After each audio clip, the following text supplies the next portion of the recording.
Chapter 1. Flashback. As I look back into my introduction to the guitar and the love of making music, I thought I'd share my experiences. April 1986.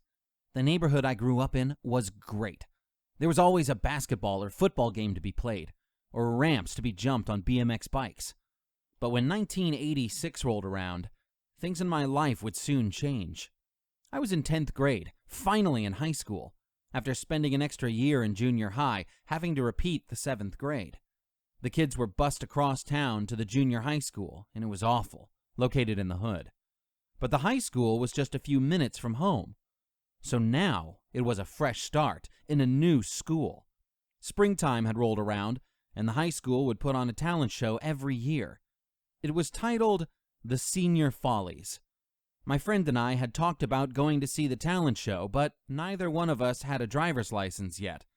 So another friend offered to pick us up, as he was also going to the show.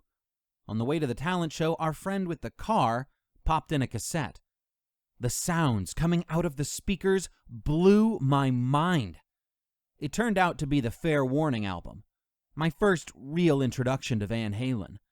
Remember, this was in 1986. I was 16 and still listening to old rap music and Bryan Adams. As I heard the blazing guitar from the cassette, I thought to myself, how the hell is this guy doing that? It was official after that. Within the next few days, I was buying Van Halen cassette albums, one after the other. Later that year, around October, the local radio station would have this little cheesy call-in talent show on Friday mornings. In school, I was kinda known for being able to make a couple of cool sound effects, like the guy from the Police Academy movies. One Friday morning, as I was getting ready for school, I remembered about the radio talent show and decided to try my luck. I remember feeling nervous as I dialed the numbers on the phone, but I thought, nobody's going to know who I was anyway. I couldn't believe I actually got through to the station. The call screener answered and asked what my talent was. I told him I was wanting to perform some electronic drums with my mouth. I was told to stay on the line and hold. After a few moments, I was on the air. The radio hosts asked me what talent I was going to perform. I told him the same thing that I told the call screener. He said, well, all right, let's have it. I did the intro from Aerosmith's Walk This Way. The radio host started laughing some. I thought then, well, I'm done. I might as well hang up the phone. But to my surprise, they were in disbelief and asked me to do it again. Now I'm kind of freaking out, so I did it again. They then asked me if I had some sort of Casio keyboard by the phone. I replied, no sir, just me and the phone. They told me they were shocked at how I pulled it off. I was feeling like I was on cloud 9. It was a cool feeling. As I arrived at school, someone said, hey, Joe, I heard you on the radio, man. That was cool. Even some chicks told me they heard it as well, and told me they liked it. It kind of blew my mind. I was always the guy who never had much of a shot at anything. Always a day late and $1 short in most cases. As I got home that day from school, I walked inside and put my books on the kitchen table. And just in a matter of minutes, the phone rang. I figured it was my mom, as she would always call at 2:15 to make sure I was home. But it wasn't my mom. It was the radio station. Chapter 2. Six-String Fever. I found out from the radio show's producer that I had won the contest. He asked me to display my drum sounds again to verify it was really me. So I did it again. I had now won my first contest. The prize? $100. Back then, to a 16-year-old kid making $3.35 an hour part-time, $100 was a lot of money. They said they would send me a check in the mail. After I gave them my full name and address, I waited. I checked the mail every day after school. It took close to 6 weeks, but as promised, the check came. Earlier that year, a friend and myself went with my parents to the lake for the weekend. We saw a band setting up and getting ready for that night's gig. I was blown away by the guitar player as he was warming up. I just stood there in amazement as I watched his fingers on the fretboard. So, with the winnings from the radio station, I put my first guitar on layaway, just in time for Christmas. I asked my parents if they could pay it off, and that be my Christmas gift. They said they would have to wait and see. But sure enough, I got the 6-string on Christmas Eve, 1986. Not long after, I had heard that Van Halen had released a brand new live concert, live without a net. A friend of mine made me a copy of the VHS video, and now I could see Eddie Van Halen close up and try to cop his chops. Well, I had soon figured that this task wasn't going to be easy. Eddie's lightning speed was the same as a quick kick given by Bruce Lee. I paused the video so many times that it eventually started to damage the video. But progress was being made, very, very slowly. I was always determined to learn on my own, which is stupid, because a little guidance can go a long way, and move things along a lot faster. But after a while, I finally started getting some of the two-hand tapping down. Then later, pinched harmonics and different chord structures. 2 years later, it would be time to take to the stage for the first time. Chapter 3. Rock and Roll. I went through the first 2 years of high school with nothing in mind but wanting to get further on guitar. In 11th grade, my science teacher let me bring my guitar to class as part of a project. We had talked the day earlier, and he told me, "I'm going to ask you some basic questions about the sound of the strings and how sound travels.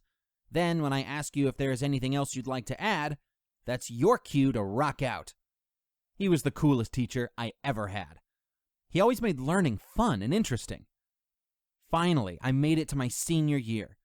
I had remembered the talent show from 2 years earlier and set my sights on making my mark on this one. They had auditions after school in the auditorium. I was nervous as hell. I was playing my red BC Rich that I had yellow and black tape on to make it look like Eddie's famous Kramer. My turn came, and I jammed along with the tape in my jam box. I happened to notice that the other kids that were there to audition started dancing and moving around as I played. Once again, Cloud 9. I got done and everyone applauded, even the teacher who was in charge of the whole show. After being told that I made the cut, I stayed in my room and practiced my ass off, feeling a little bit more confident as the month went by, getting closer to the show. The talent show was being held on a Friday night and Saturday night at the high school auditorium. The first night for me was a complete disaster. Technical mishaps made me look like a fool on stage. The second night, and last shot at redemption, was the complete opposite. Everything went wonderful as I played along with Led Zeppelin's Rock and Roll. The place was packed, and everyone roared with applause at the end. That was the first time I had ever felt anything like that. It was amazing, and I wanted to feel it again. It was almost better than sex. Such a huge rush. As time would pass, I would learn a little more on the guitar. It always seemed to be a slow process. I'd get in a rut and get easily aggravated. Then there were times where things would go a little smoothly. Sometimes you can find yourself in a tricky situation.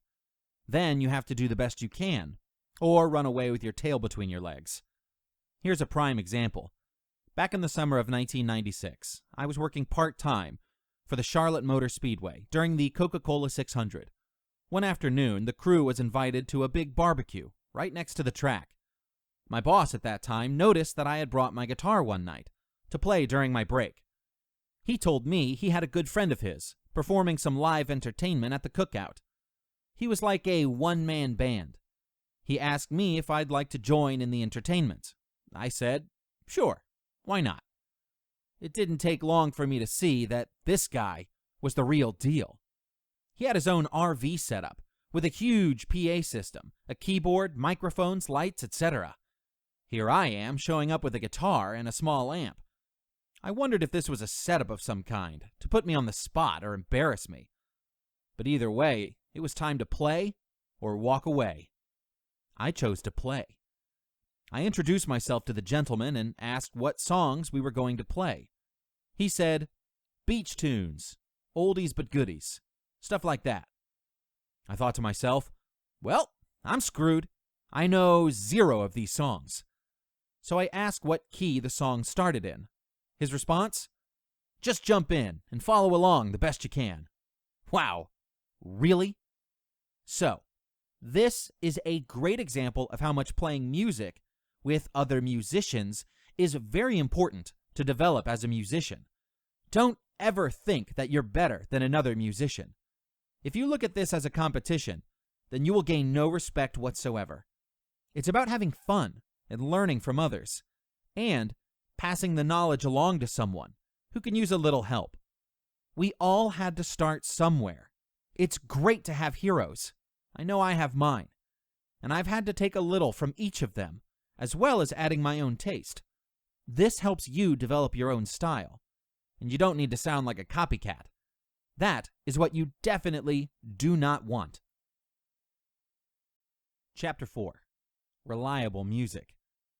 These days, it's kind of hard to find great little music stores, like the one I went to when I discovered guitar. It was like an oasis, a piece of guitar heaven, a place where someone like me could belong and be accepted.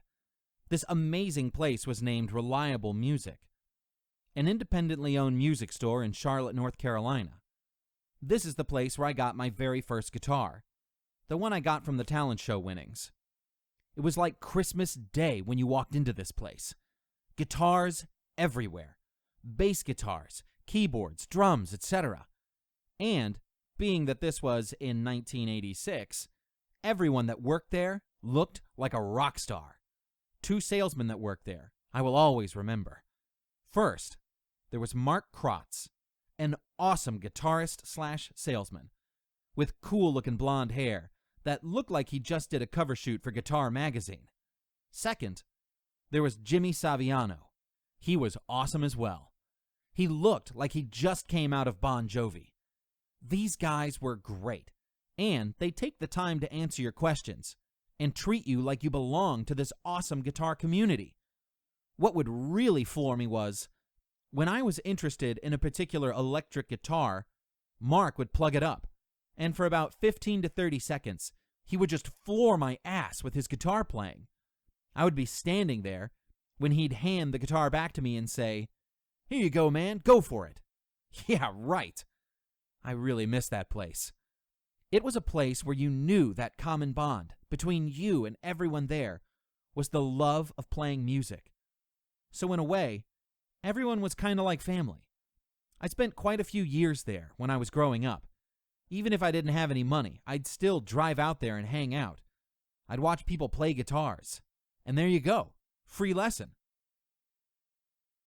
Chapter 5. Band Power. One afternoon, while I was at Reliable Music, I was looking over the ads on the board. This was a big board where people would post ads, searching for other musicians to hopefully form a band. I saw this one ad. It seemed to be interesting, so I called. I talked to a guy named Brian Starks. He said that he and his friend, John Alfred, bassist, were looking to form a band. I liked the way Brian presented himself over the phone, so I took a chance. About a week later, I met up with Brian and John. They were really nice guys, but I thought it was a stretch at first. Not having a drummer, they used a keyboard and got the drums from that. But I found it to be fun. I was jamming and learning along the way. After some time had passed, we eventually got a drummer and a singer. And things kind of seemed like they were finally coming together. But at the same time, something seemed to be missing. Maybe it was just me. We were kids. Starting off, it was fun. But at the end, I bowed out gracefully. I never really saw them again. But thanks to Facebook, I've been able to reconnect with them. I always loved the brotherhood that being in a band brings. I never really saw that again until some years later. I was now living in South Carolina and driving big rigs for a living. It was around 2003 when a friend of mine named Walter wanted to expand from a duo to a full band. Walter was well known on the local music scene. He was an excellent acoustic player and singer. I went and saw him perform with a trio he was in at the time called Rain. These guys were fucking good, too. All the elements were there. Perfect harmonies, playing, everything. But one weekend, Walter was doing a solo acoustic show. So, I thought I would check it out. Walter is 13 years older than me, but he doesn't act like it.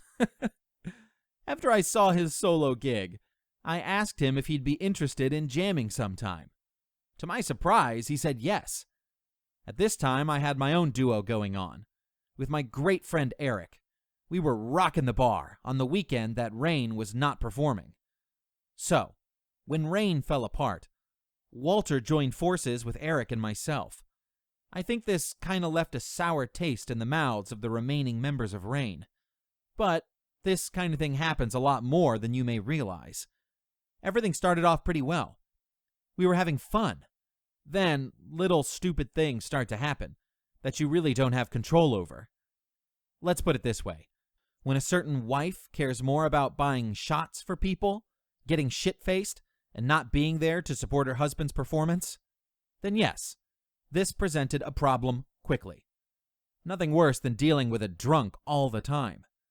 As you can guess by now, it was back down to a duo again. I started looking for drummers online.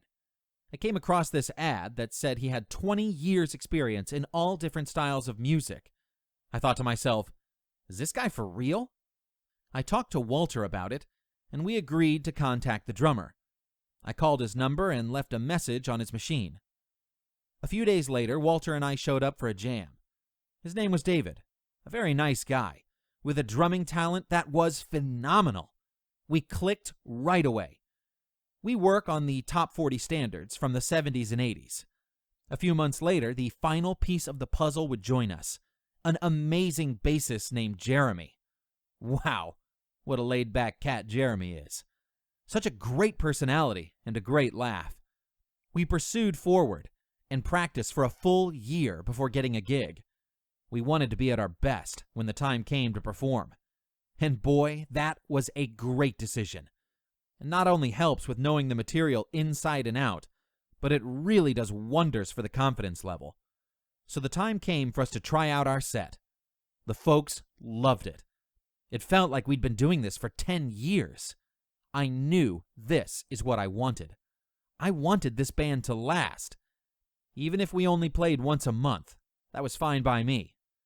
But, as the saying goes, all good things must come to an end. I don't always believe in this quote, but sometimes it does happen. After some personal issues within the band, it was not meant to be.